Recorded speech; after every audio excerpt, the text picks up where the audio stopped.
Welcome.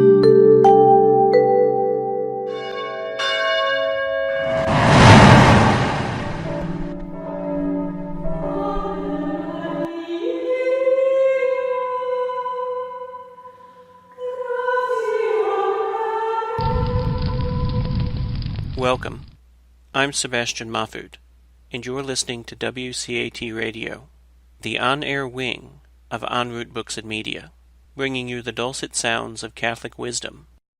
Good morning. Welcome to the Open Door. Jim Hannick here with co-host Matthew Bartko and our good friends John Breen and Jack Quirk. We'll start this morning with a prayer. Direct, we beseech thee, O Lord, all our actions by thy holy inspirations, and carry them on by thy gracious assistance, that every prayer and work of ours may begin always from thee, and by thee be happily ended. Amen. Amen. This morning we'll return, I should say, to our discussion of the UN Declaration of Human Rights. On its 70th anniversary, the Declaration continues to call for understanding and action. This week, we'll look closely at Article 12. Matthew, can you get us going? Absolutely no problem, Jim. My pleasure. I feel like this is going to be a very weighty one, so strap in your seatbelts. Article 12. No one shall be subjected to arbitrary interference with his privacy, family, home, or correspondence, nor to attacks upon his honor and reputation. Everyone has the right to protection of the law against such interference or attacks. In a country where we have freedom of the press and freedom of speech, there is quite a bit of cultural resistance to some of this. Not even getting into yet the case of Roe v. Wade, where the right to privacy was assumed part of the Constitution, the unenumerated rights reserved to the citizens. So I guess to launch into the conversation, I'll throw a light pitch to the three of you, and we'll start with you, Jim. Same question to all three.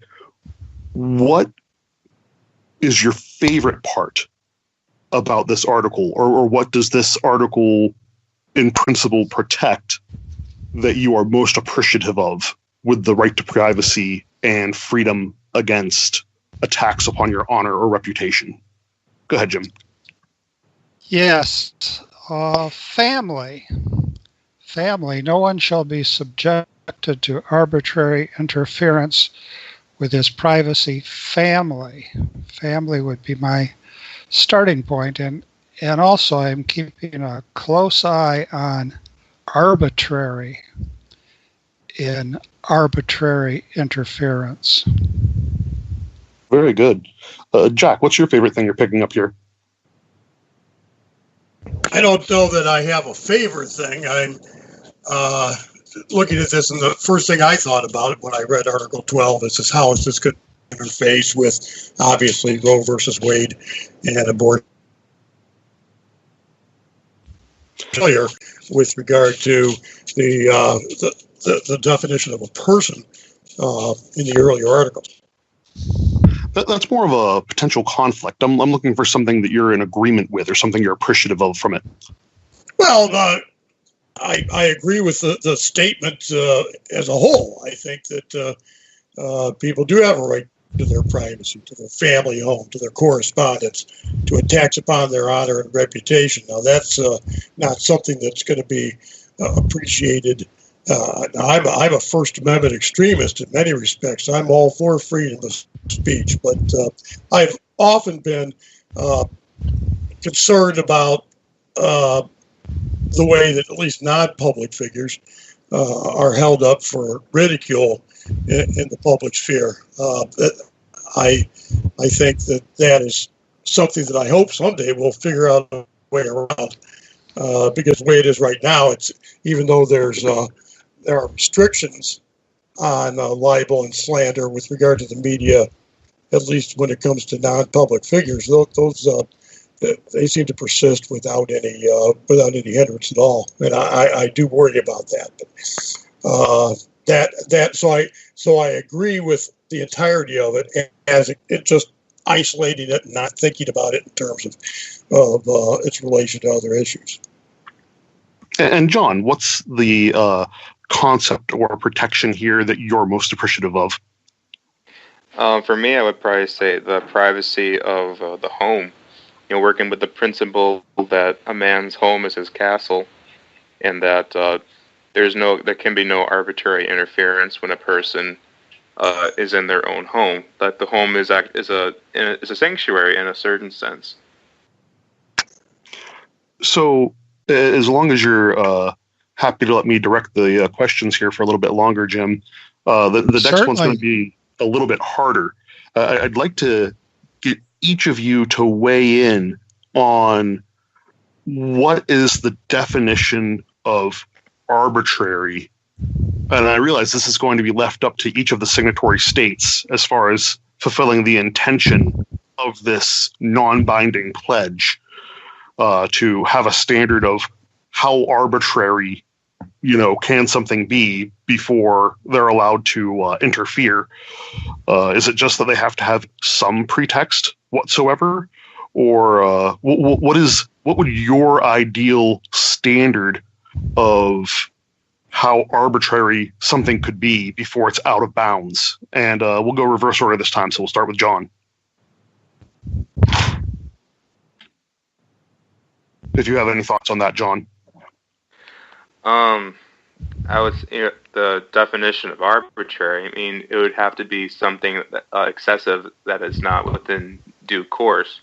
So, for example, it would be arbitrary to interfere in the presence of the home with a family member if there's something going on there that perhaps the law does not agree with, but does not necessarily condemn. But in a different sense, it wouldn't be considered arbitrary to enter the house if there was a legal warrant, and the warrant has to be issued on the grounds understood at the time. So, and when I say that, I mean there has to be extenuating circumstances. So arbitrary would be outside the category of extenuating circumstances. So just to rake you over the coals a little bit here, choosing the example of the home, we live in a country where school attendance is mandatory, or at least your exception for not having public school attendance has to be documented. You have to document that they're going to a private school or they're homeschooling, or there's a medical reason for them to not be at school. Is it a arbitrary or a valid exercise of state authority to enter the home and ascertain why a child has not been to school? In a case like that, they would have to first establish a charge of truancy. So unless they have evidence to the fact that there's truancy involved, the state does not have any right to interfere in the family household. They can, however, inquire like any other law agency, where they can just step up to the door, ask a few questions, and then leave. But as far as entering the house and removing the children, absolutely not. Thank you, John. I really appreciate that clarification.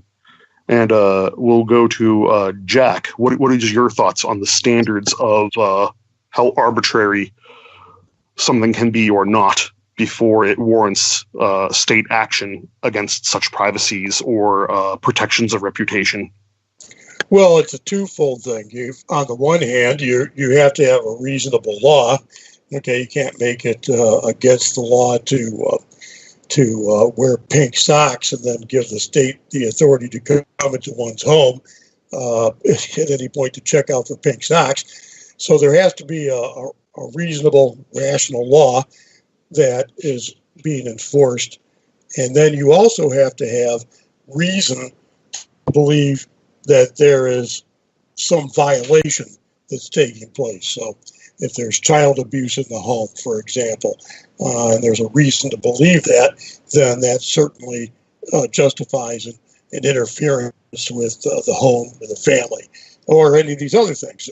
It's basically a Fourth Amendment type of thing where you need to have probable cause in order to search for a person's private effects in their home. There has to be a reason, an articulable reason for why you suspect this sort of behavior is going on. I think it also, going to your school question, it also has to do with, the state can't just decide it's going to supervise everything. Now, while I would support mandatory school attendance and because I think that's education is necessary to the correct participation in a democracy.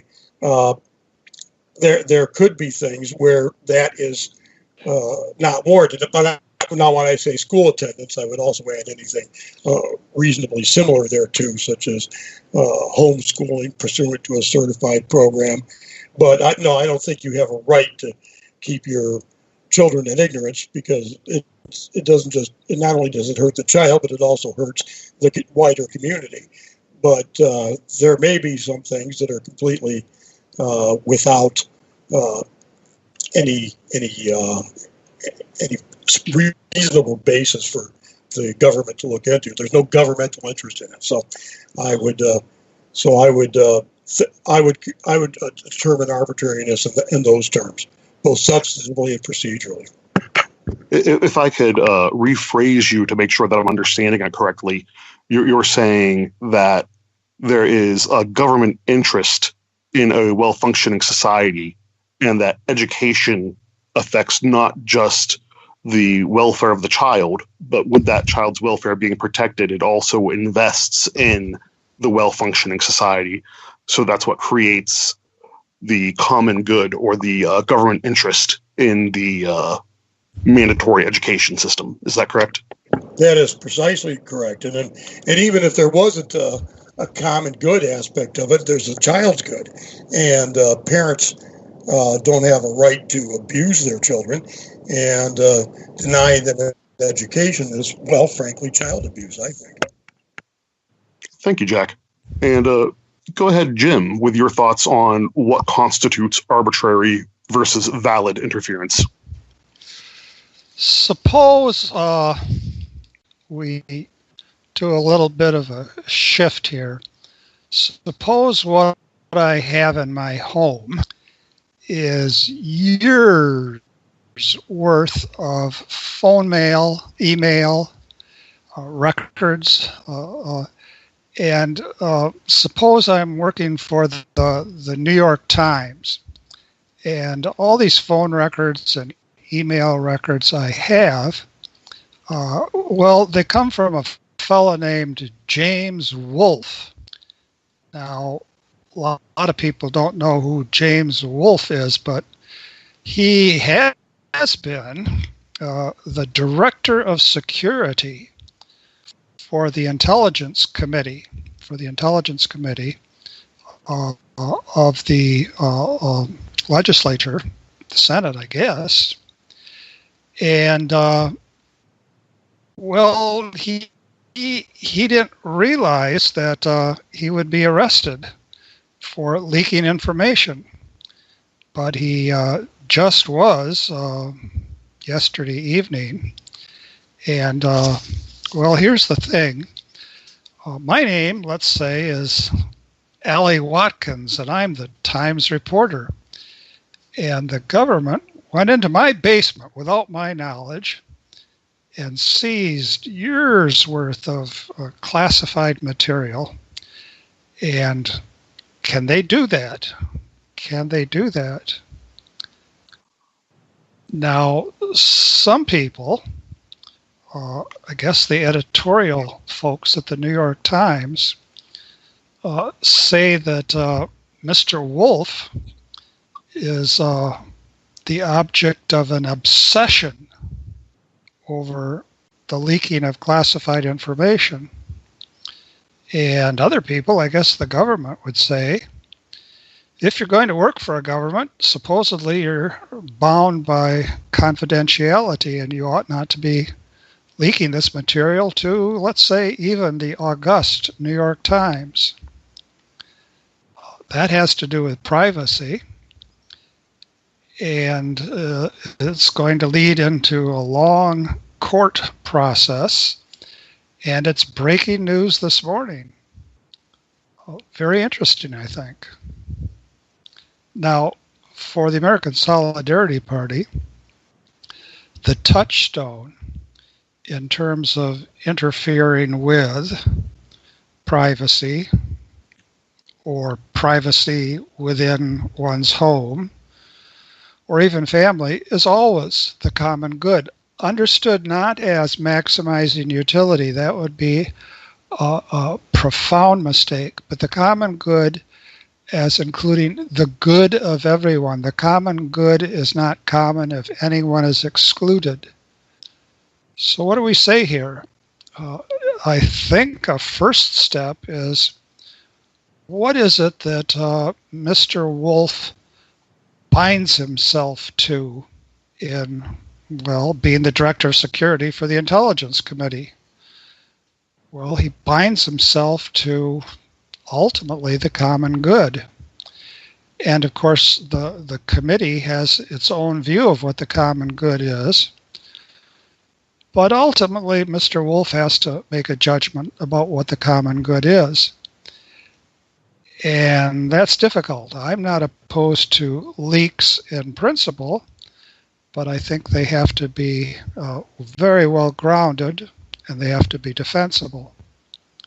So there's a front page of this morning's paper development that has to do with privacy and interference with privacy. Food for thought. Definitely.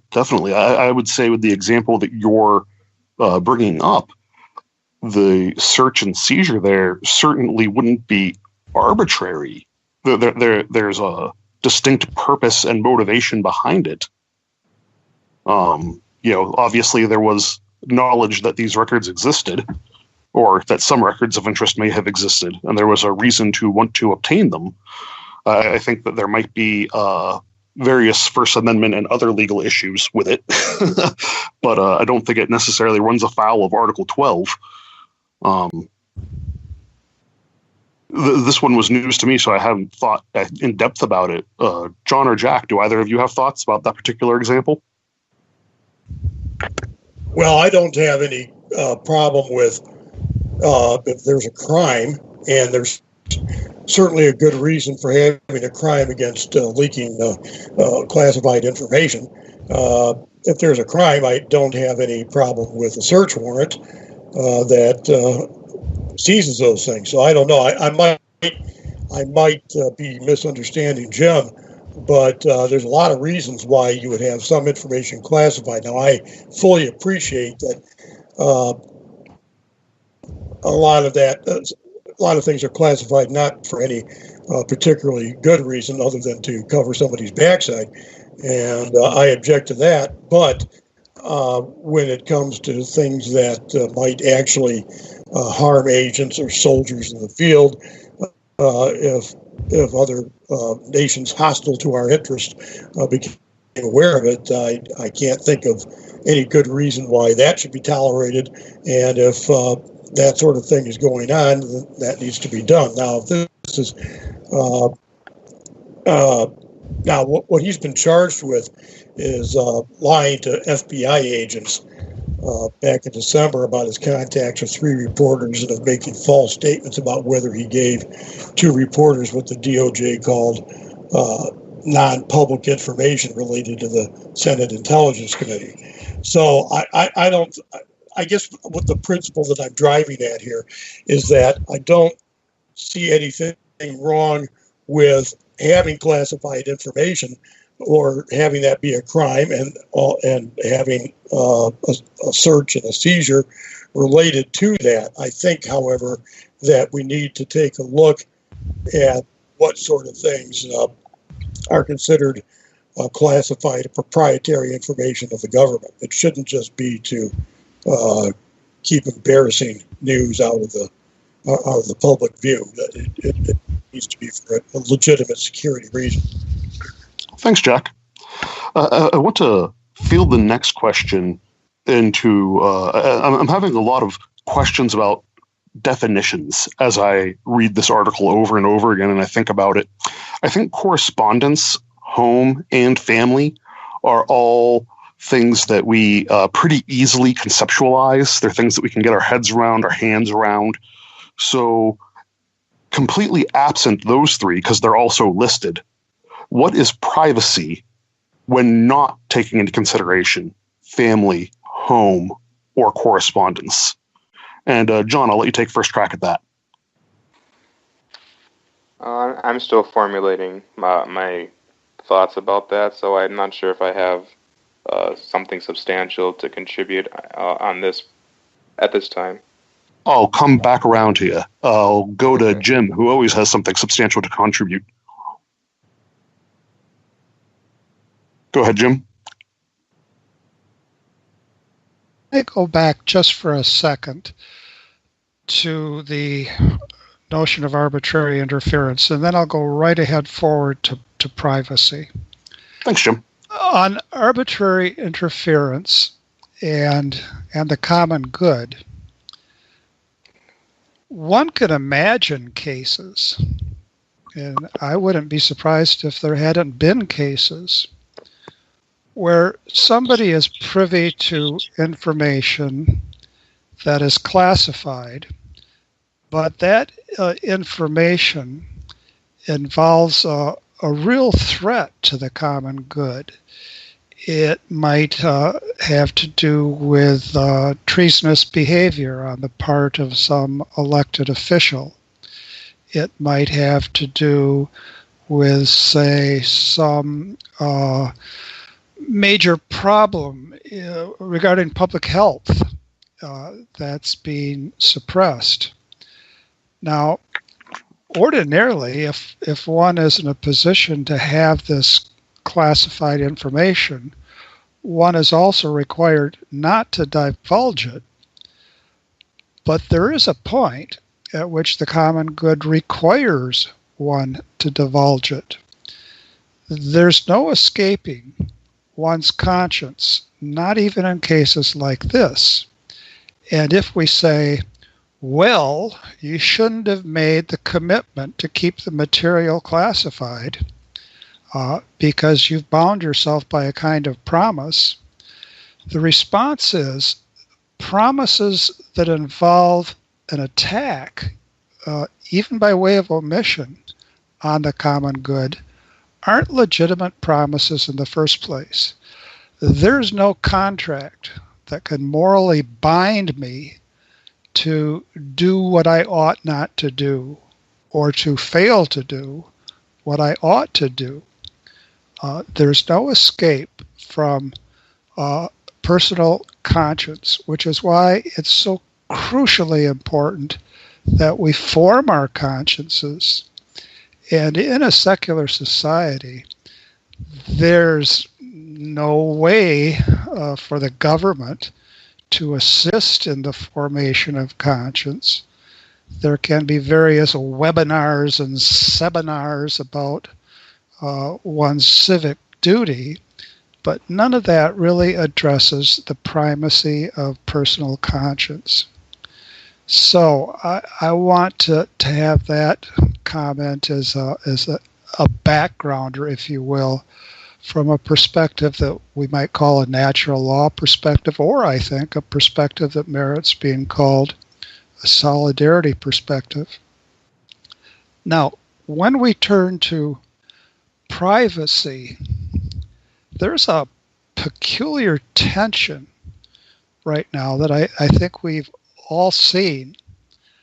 On the one hand, everyone wants his or her privacy.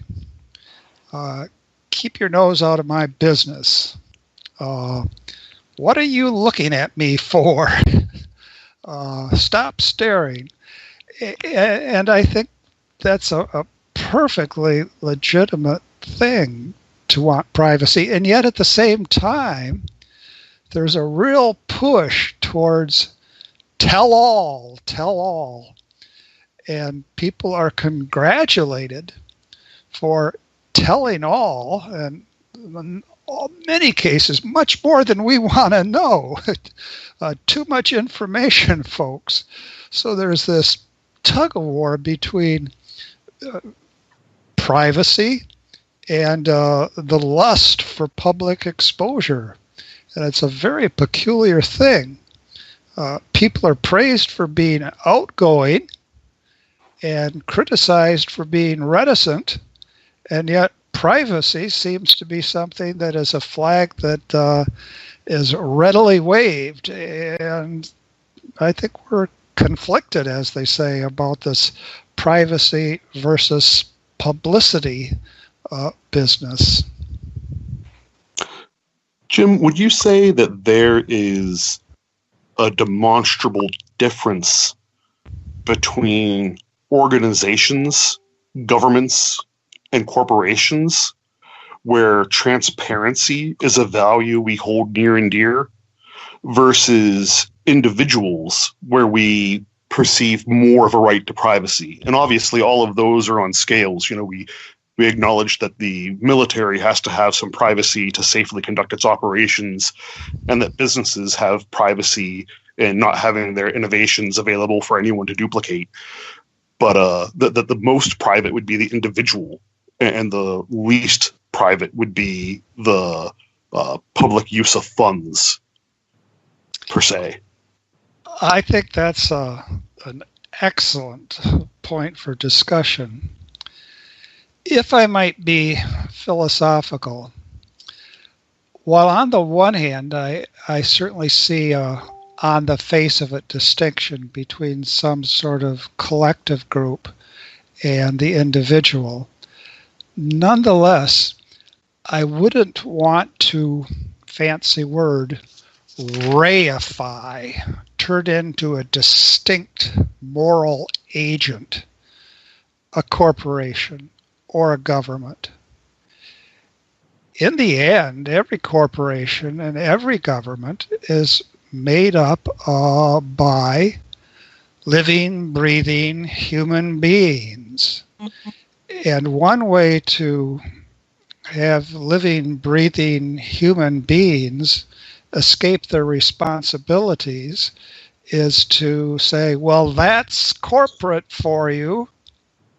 Well, hold on, we are corporate. Or that's the government for you. Well, wait, we are the government.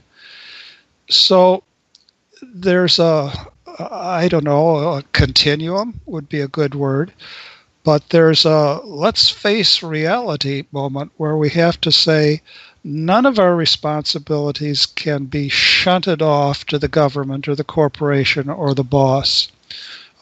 Personal responsibility is inescapable.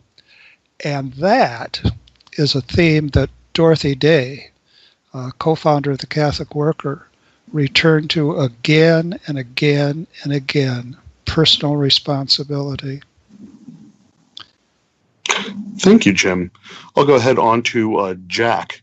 Again, in the absence of considerations of home, family, and correspondence, how do you define privacy? What is privacy in that context, or without those contexts? Yeah, obviously what I immediately go to excuse me, what I immediately go to when it comes to when I hear privacy in a legal context, that has a tendency in law to have to do with such things as abortion and birth control, which is where those cases is where the right to privacy was born, if you will. Privacy is anything in a general sense, it would seem, that a person that the public has no interest in. I mean, or any legitimate interest in. I mean, obviously, you can sell tabloids with exposing all kinds of things, but privacy has to do with things that information that the public has no need for. Is the way I would define it in a general sense. And when I think of Article 12, that's the interpretation that I would give it. Thank you, Jack. John, did you have any thoughts that you wanted to contribute now, or shall we move on? Sure. I've always considered privacy as respecting the individuality of the person, but at the same time being conscious of the common good and our responsibility to ensuring that the common good is maintained and that the common good stays good. So, given that sense, it's a balance, if you will, between the individual and the community as a whole, and it's this imbalance that kind of where we can also see a parallel between capitalism and communism, where communism, they focus the good of the community over the rights of the individual, rather as in capitalism, you can see where the individual triumphs over the common good. So it's a similar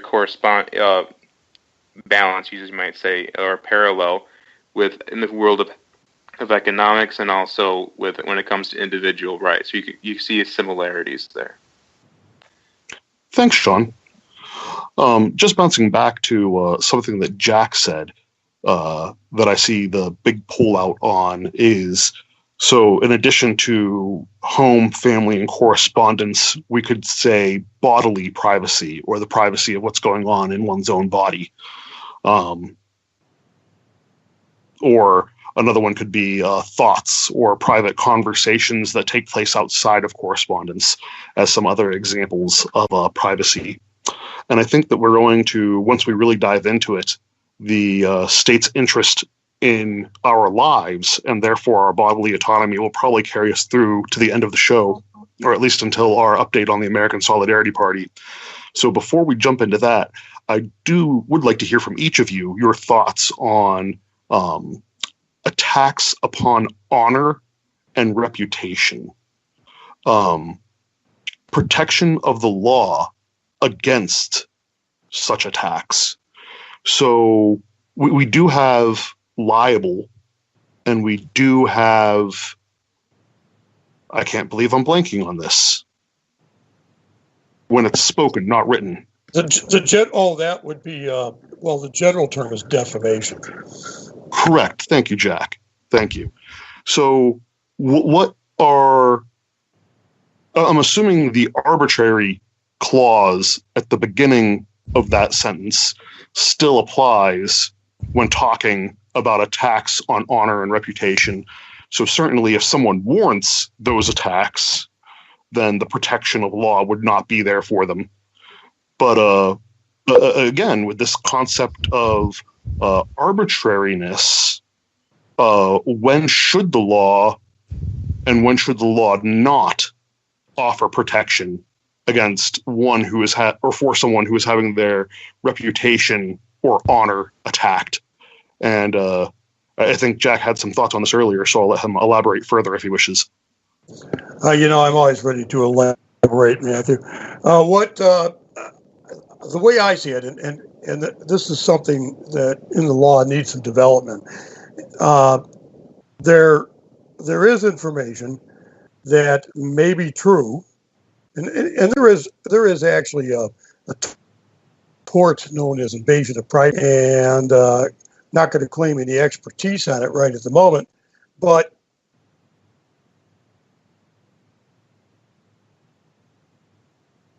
still with us, Jack? Your mic cut out. Political. hear me now? I can hear you now. Okay, Yep. very, very good. All right. I don't know what happened there. In any event, wherever I was, I'll just start with this. While I'm not claiming any expertise in the tort of invasion of privacy, when it comes to where I think the balance should be struck pertaining to revealing personal information to the public has to be in connection with the common good and the public interest. There may be some information that is salacious or of particular interest to the salacious reader, but at the same time, there's no real public necessity or interest in having that information. And when it comes to a private person, I think that I think that's important. I think that people should have privacy. It doesn't have to be salacious, but just anything that's not demonstrably of public significance really should be out of bounds. I'm a First Amendment radical with respect to a lot of things in terms of freedom of talking about political issues and even taking public stands that are offensive. But no public interest is served, as far as I can see, in relating private information about private individuals that can't have any public impact one way or the other. The boundaries would be a little wider, obviously, when it comes to public figures and their private conduct, because particularly with elected officials, that's going to influence how people vote. But just simply because of the fact that it's that it's there and a reporter or somebody else found out about it, that by itself does not warrant its public exposure unless there's some public interest in knowing the information. I think that's clear enough. As I was saying it, I understood it. I hope you did too. So just one point of clarification. If a reporter found out that the venerable John with us this morning had gained 20 pounds, that's not worth putting out there. You're saying there wouldn't necessarily be public interest in that. But if a celebrity had gained 20 pounds, they would have slightly less protection. And certainly if President Trump suddenly gained 20 pounds, there would be interest and concern over that. So you're saying the public interest is the gauge. Is that correct, Jack?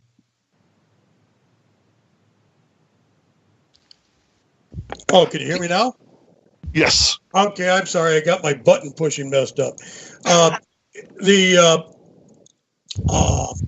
I actually don't see any reason why a celebrity like somebody who appears on TV, why their weight is of any concern. On the other hand, it might be of concern with respect to an athlete. With respect to Donald Trump gaining 20 pounds, now that is of public interest because the public has an interest in knowing his health, overall health. So, yes, I would say that the way you have just put it is in principle exactly correct. Excellent. Thank you, Jack. And go ahead, Jim. Let me backtrack just again for a short time and then go on to Jack's comments. John Breen used an expression that, gosh, I've used it lots of times, and that is commonly used. The idea of balancing, say, between privacy and the community's need to know. There is something slippery about that expression balancing. Ordinarily, when we talk about balancing, we have some way of determining what the balance is, and often as not, some quantity, comparison of quantities comes into play. I could balance this weight and that weight to see which weight weighs the most. But lots of times I think we use the expression of balancing when we don't have any clear understanding of what would be the principle of balance and what we could say about ranking after we proceed to balance this good versus that good, which is why it's crucial, I think, in natural law and in Christian morality to have absolutes. Let's balance the public good over and against the value of the life of this innocent child. Well, no, there's no way to balance that. Not all values are commensurable. Some values are incommensurable. And to talk about balancing commensurable values over and against incommensurable values is a logical mistake. There is such a thing as the logic of values, and that's something we have to be alert to, because very often talk about balancing leads us into a utilitarian calculus. Now, back to what Jack was discussing, so very important. There is an elemental distinction between calumny and slander. I slander so-and-so, and I say something that's just not true about so-and-so, and something which, if taken to be true, would harm him. Now, what is it to commit calumny?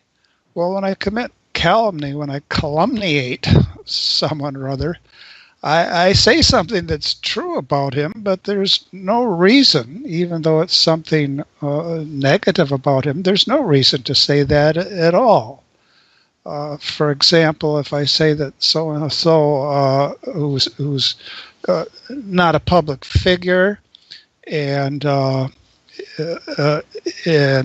is really someone that doesn't call for scrutiny. If I say he's a compulsive nose picker, well, that may be so, but so what? There's no reason to bring that up. But it need not be something that's just kind of repulsive. It could be a moral failing.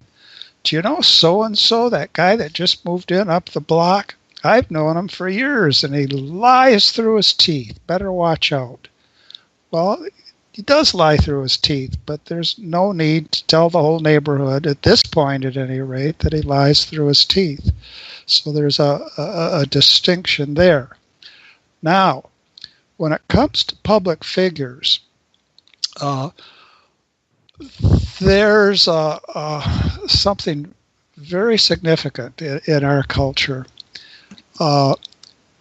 In some cases, something that is of consequence is dismissed. In some cases, the idea is that, well, that's just about his sex life, or that's just about her sex life. Now, there have been times when that hasn't been reported at all on the grounds that, well, after all, it's just about sex. And I think there's all sorts of things, as far as I can tell, about John Kennedy that weren't reported because, after all, they were just about sex. But if what's just about sex is really what's just about fidelity, and if there's a unity of the virtues, if in fact a person who isn't faithful in one sphere of life Well, if there's reason to suspect that given the structure of the human personality, that person is likely not to be faithful in another sphere of life, saying that, well, we won't mention that because it's just about sex, well, it's a failure to recognize how the virtues are interwoven. And so we have to, once again, use good judgment and have an overall conception of how the virtues work. In contemporary political theory, in contemporary ethical theory, there's a widespread view that so-and-so can be a great leader with respect to X, Y, and Z. And yes, he's a total screw-up when it comes to A, B, and C, but A, B, and C don't really have anything to do with X, Y, and Z. But in fact, they do very, very often. St. Thomas holds what's called the unity of virtues thesis. He says with respect to the cardinal virtues of justice, prudence, temperance, and fortitude, justice, prudence, temperance, and fortitude, to be deficient in any one of those cardinal virtues means that one will be deficient in all of those cardinal virtues. And I think we have to keep that very much in mind. End of rant. Whoa. Thanks, Jim. And then just to restate the question for John, because we've talked a good bit at this point. In regards to the arbitrariness or validity of an attack on one's honor or reputation, what do you think the rule of law should be as far as where those protections are warranted or not? I'm not sure if that is something that the law can really regulate, because a lot of it boils down to the intention. So in order to criminally charge someone, you have to be able to prove beyond a reasonable doubt that person's intention, and that in fact the intention is harmful and actually a harmful consequence came out of it. So I'm still pending my formulation of that.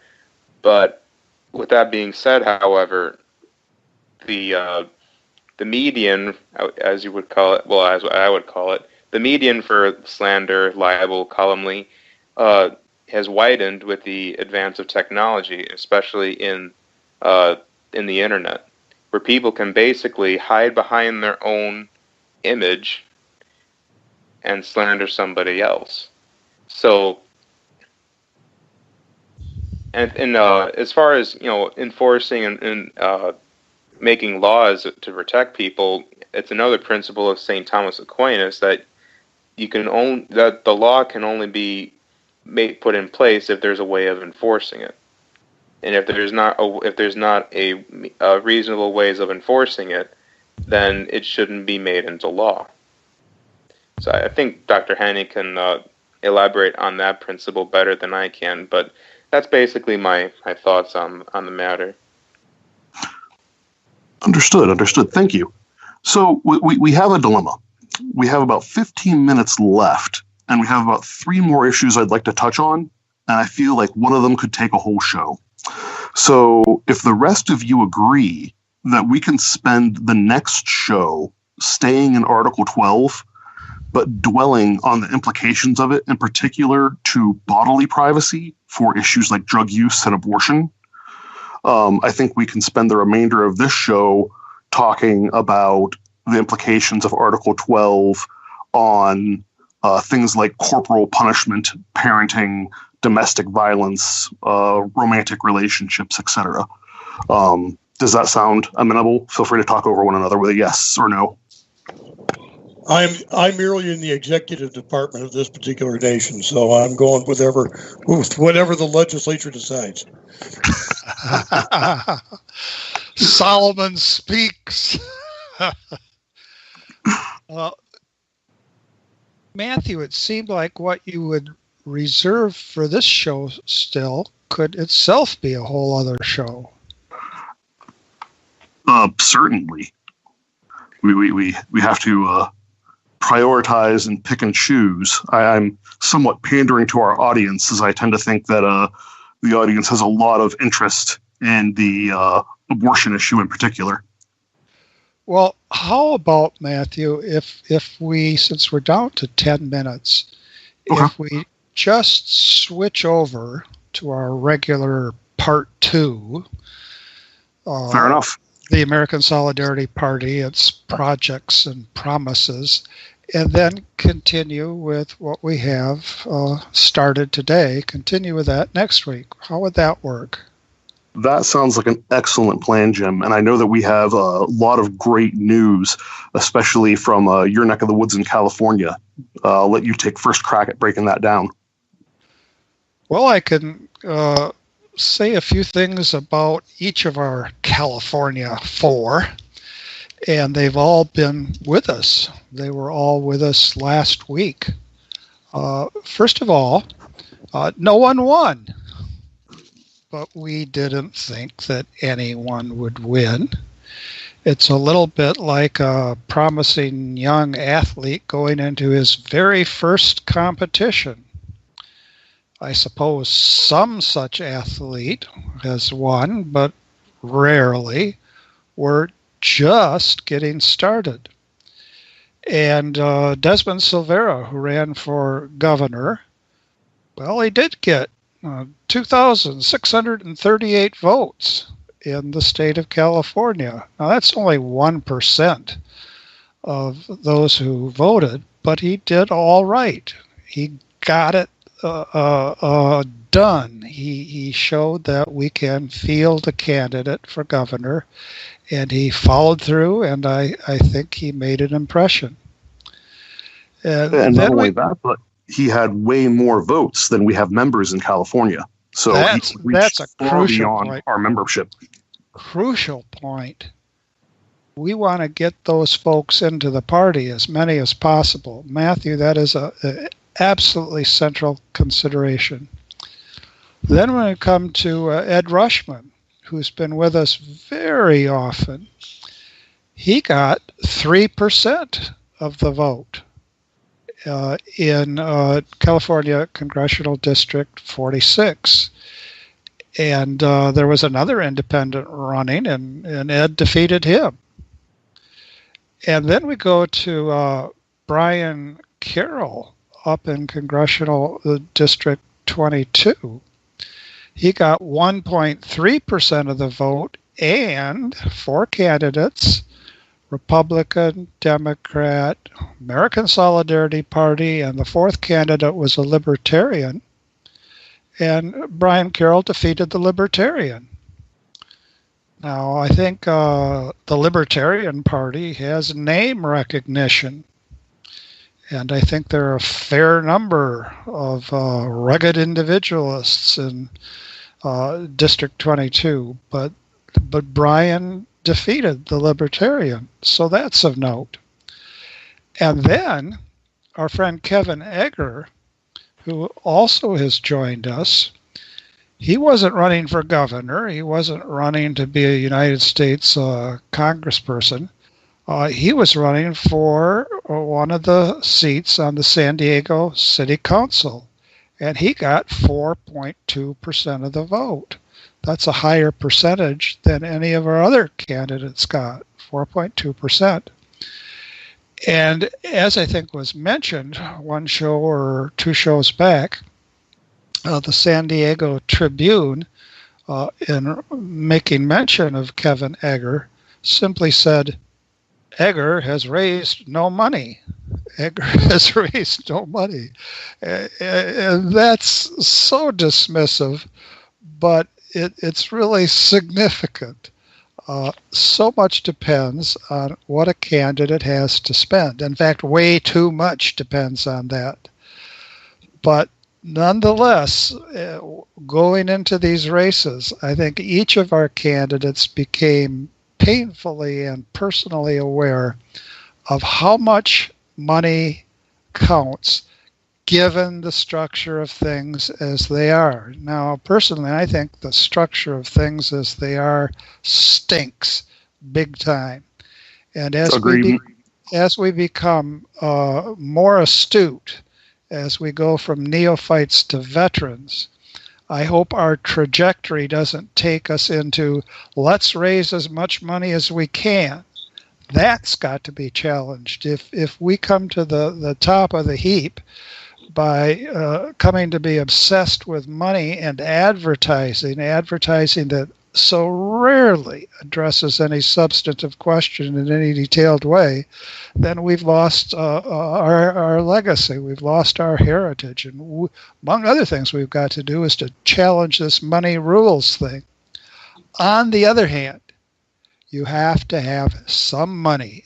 You have to have money enough to get yourself on the ballot. You've got to have money enough so that you can meet and greet people and get around to public events and give some sort of a stipend to volunteers, because it takes time and energy to go from house to house to house, and that requires some money. So there are technical skills we have to learn, but we can't so much focus on the technical skills that we lose the substantive message. That's my in brief nutshell, and I think each of these candidates wants to go ahead and has a lot to say, and we have somebody who might be joining us very shortly, Eric Anton, who's running for the National Committee for the American Solidarity Party, who's already put together a how to get organized, what could I call it, prospectus. And he's posted it on party websites, and he's picking up very quickly on how to get organized for the next election, because there's going to be another one, and we're going to be there. The only things I'd like to add to that, Jim, is that in particular with my conversations with Brian Carroll, even though we are a serious political party that want to seriously elect people to national office to implement our policy, even once we get to that stage, an important part of that is going to be coalition building and being able to work with others. And all of our candidates that ran this last year and in years past are now more familiar and have more contacts in their communities to support their future runs or the runs of others that they support. And they're going to, I know Brian was talking about having been to the debates in the different forums. He now knows all these candidates that are all passionate political geeks, like some of us. And he now has their phone numbers. He now can contact them. They now know who he is. So our influence is growing, and we are being positioned for better results in the future, even if we didn't win the elections this time around. Yes, very much so. Other thoughts on going to the next election? Well, I know that Jack and John aren't party members. What? So What? I'm wondering what their perspective as outsiders are of us geeks that are excited for 4% or 1% returns. Well, I mean, that's a good showing, right? Can you hear me? I've been getting confused about the buttons here. I mean, that they all had a pretty good showing for a third party that, for all practical purposes, remains relatively obscure. So I think that if I was going to be interested in that endeavor, that I would be excited, and so you ought to be.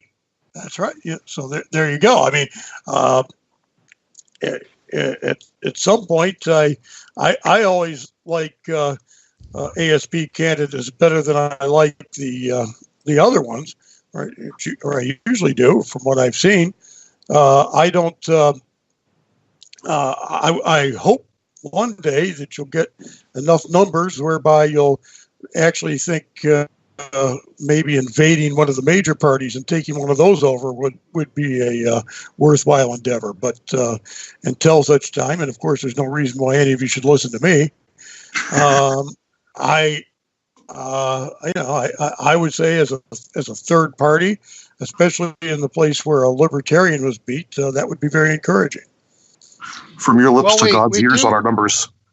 Yes, we do, Jack. We do poach whenever possible from a group called Democrats for life. And we do always turn our attention to what John Breen has to say because we're trying to get in with the younger people. But we've come to the end of the hour. And in the end, what matters most and what should animate all our efforts in whatever sphere of life is our love of the Lord. And this Friday, today, Catholics honor the mercy of our Lord Jesus Christ under the title of His Most Sacred Heart. And I'd like to read just a brief passage from St. Paul's letter to the Romans as we close. What will separate us from the love of Christ? Will anguish or distress or persecution or famine or nakedness or peril or the sword? No, in all these things we conquer overwhelmingly through Him who loved us. For I am convinced that neither death nor life nor angels nor principalities nor present things nor future things nor powers nor height nor depth nor any other creature will be able to separate us from the love of God in Jesus Christ our Lord. Amen. We look Amen. forward. Amen. We look forward to next week. That's all for this panel. Take care. We hope you enjoyed the program and will join us back for another show on WCAT Radio. This is Sebastian Mahfood. Good day.